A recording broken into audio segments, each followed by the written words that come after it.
নাই কিন্তু আমাক 50টা গালি দি পেলাই আমাক 50টা পইণ্ট লৈ ক্ৰিটিচিজিম কৰি পেলাই কাৰোবাৰ জাৰ্চি পিন্ধা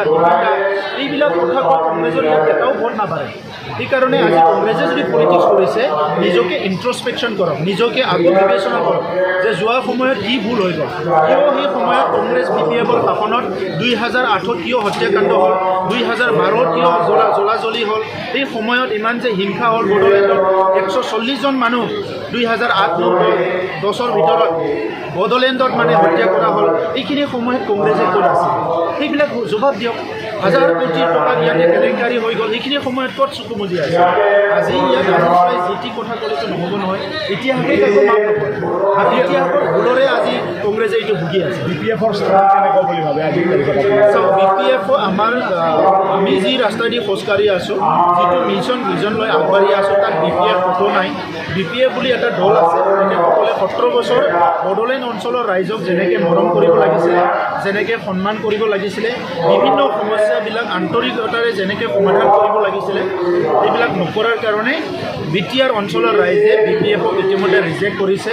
খালি কিছুমান মানুহ আছে যিসকলে 17 বছৰে তেখেতসকলৰ কিবা বেনিফিট লৈছিলে কিবা লৈছিলে এই মানুহবিলাকে তেখেতসকলৰ লগত অলপ জড়িত হৈ আছে আদাৰৱাইজ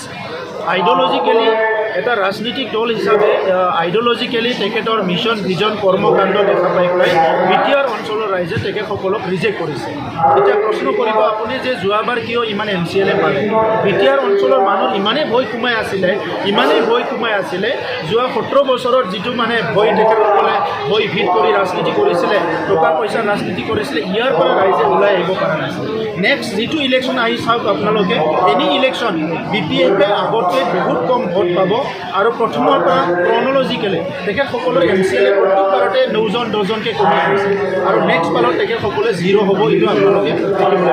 আজি আপোনালোকৰ যিখন দলীয় সভা এই দলীয় সভাৰ লোকসভাৰ নিৰ্বাচন আহি আছে গোটেই প্ৰস্তুতি আজিৰ পৰা পৰিকল্পনাটো আৰম্ভ হ'ব আজিৰ পৰা লোকসভাৰ কাৰণেও আৰু লগে লগে আমাৰ দলীয়ভাৱেও আমাৰ যিবিলাক লিডাৰ আছে প্ৰাইমাৰী লেভেললৈকে যিসকলে কাম কৰি আছে তেখেতসকলৰ আৰু আমাৰ কেন্দ্ৰীয় লিডাৰ সকলোৰে লগত আজি এদিন আমি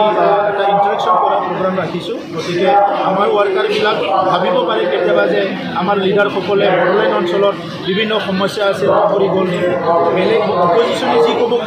কিন্তু আমাৰ মানুহবিলাকতো আমি চবে ঠিকে থাকিব লাগিব বা আমি জানিব লাগিব গতিকে আমাৰ লিডাৰসকলে আমাৰ চিন্তাধাৰা কোনো সলনি হোৱা নাই আমি যি উদ্দেশ্য লৈ BTRত আহিছিলোঁ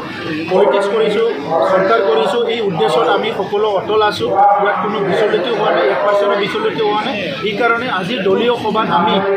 আমাৰ দলৰ প্ৰত্যেকজন নেতা কৰ্মী মিলি পেলাই আমি এটা সংকল্পবদ্ধ হ'বলৈ গৈ আছোঁ যে অনাগত দিনত আমাৰ লক্ষ্যটো 100% BTRত শান্তি প্ৰতিষ্ঠা কৰা 100% অস্ত্ৰমুক্ত এটা সমাজ গঢ়া BTRত 100% সকলো জাতি জনগোষ্ঠীয়ে নিজৰ আত্মমৰ্যাদা লৈ জীয়াই থাকিব পাৰিব লাগিব নিজৰ ভাষা সংস্কৃতি লৈ চবে জীয়াই থাকিব পাৰিব লাগিব